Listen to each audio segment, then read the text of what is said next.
All right. So now you're at a point where you have a whole bunch of wholesale suppliers on your lead list, but you need to know how to get those accounts open. If that's not you and you're still looking to how to find wholesale suppliers, be sure to check the previous video in our description where you walk you through exactly how to get a long lead list of wholesale suppliers. All right. But for those of you at this step where you're looking to open those wholesale accounts, trust me, I've been there. You'll get a long list of forms from them and you don't know what half of the things say or mean. It's something like a foreign language. It reminds me of my French class, which I took for about 7 years, and I can't speak a single sentence in French, but here we are. All right, so I'm gonna be teaching you exactly in this video how to go about opening those wholesale accounts and what everything in those emails means. By the end of this video, you'll be able to open all of those accounts and you'll be ready to start placing orders for your Amazon wholesale account.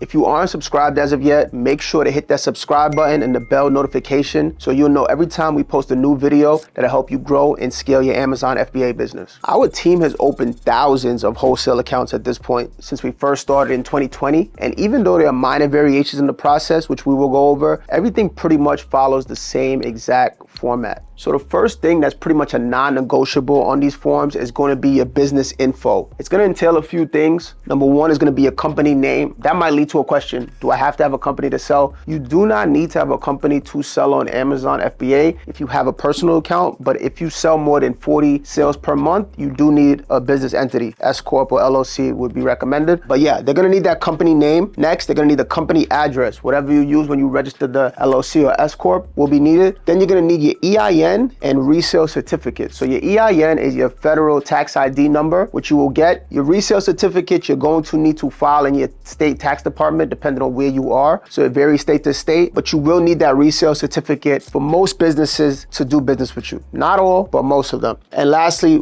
business type. So they're gonna ask you, what kind of business are you? Are you a distributor? Are you a retailer? Are you a reseller? Whatever. What we recommend for this is to say you're an online retailer. If you have your own warehouse space, you could say you're a distributor. Don't go ahead and say Amazon seller. They don't need to know that unless they ask. So just go and say that you are an online retailer. And the next tip for resale certificates is what you would do is you create, depending on your state, you will have your resale certificate, pre-fill all the information that pertains to your company and leave the blank spot for what pertains to their company. So instead of redoing it for all of them, you'll just have that template that you could just send in every time. All right, next up is gonna be your business contact information. So it's gonna be whatever email you want them to contact you at. Generally speaking, if you're just getting started, it will be the email that you used when you initially contacted them, but they'll still want it on that form. Next, business contact number. Who are they going to be speaking to? If they have it, if they need to make a call, which will more than likely be your number if you're just getting started until you have some hires. And lastly is going to be your billing address, which tends to be the LLC address, but it can vary depending on how you have your entity structured. So that's just the main three things they're going to need in terms of business contact information. All right, now we're up to shipping information. So they're going to need the address where they're going to be shipping to. So let's just say you don't have your own warehouse space and you don't want to accept packages at your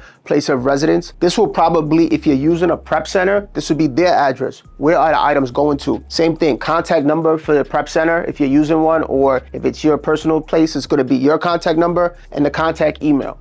So this will be pretty much the same as the business info unless you're using a prep center, where this will be all of the prep center's information for shipping. Be sure to make sure and leave a comment if this video has helped you at all in regards to opening your wholesale accounts. All right, now we're at the fun stuff or the scary stuff, depending on who you are. It's gonna be the payment info, right? So it's gonna be whatever payment method you're gonna be using. This can vary. Not all suppliers take things like credit cards. Some of them need a wire or an ACH. Some of them, you have some that only take cash. You know, it all depends. But based on that form, it will let you know what payment methods they accept, and then you'll pick your preferred payment method. So that could vary, but just pick what you're going to be using most of the time. Even if you don't use it all the time, just put something down. Next is going to be your banking info. So this will generally be the contact information for whatever bank branch you use. Let's just say for us, we use JP Morgan Chase. It's going to be our branch manager number and address. But more than likely, it won't really matter what you put there as long as they have your banking info, such as account number and router number. All right, lastly is gonna be this optional section. These are not always gonna be guaranteed that they ask for, but if they are there, here's what everything means. So they might ask for your trade references. What are trade references? Trade references are other companies that you do business with. So one thing to note when it comes to trade references is you want to use references of the same category. So let's just say you're buying beauty products, right? You want to make sure that you are putting other beauty supplies distributors that you work with. You don't want to be working with going to a beauty distributor and then you send them grocery or electronics. They're going to just be like, what kind of business are you? It can draw red flags. Let's say you don't have trade references. What I recommend is just take a break. You could either leave it blank, which is,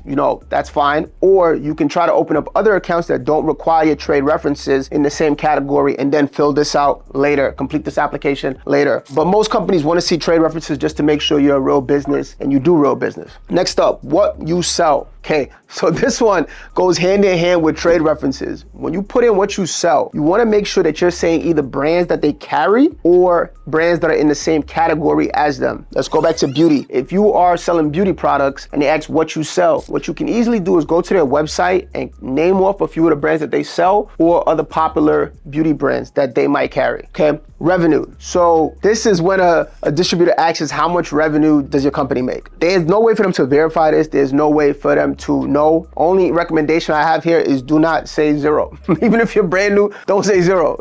Say like 100,000, say something like that. What you anticipate to make this year in terms of revenue. So just don't say zero here. They don't need to know that you're brand new. It's like a red flag automatically. And then lastly is going to be spend, anticipated spend. Now you might not know this number, but the general rule of thumb that we use is we spend 10,000 a month, and that usually suffices. Unless it's a huge distributor, they might need less or more, but somewhere between 5,000 to 10,000 a month is generally good enough to get the account going. So if you're looking for more help getting started or growing your Amazon store, be sure to check out our free Amazon FBA course in the description below, where we'll help you start making at least $1,000 in profit per month on Amazon FBA. Now you know how to get all of those accounts open from the suppliers on your lead list. So all you need to do is continue to do these exact methods, continue to open those accounts, and make sure you subscribe and see our other videos, as we're going to help you grow and scale your Amazon business.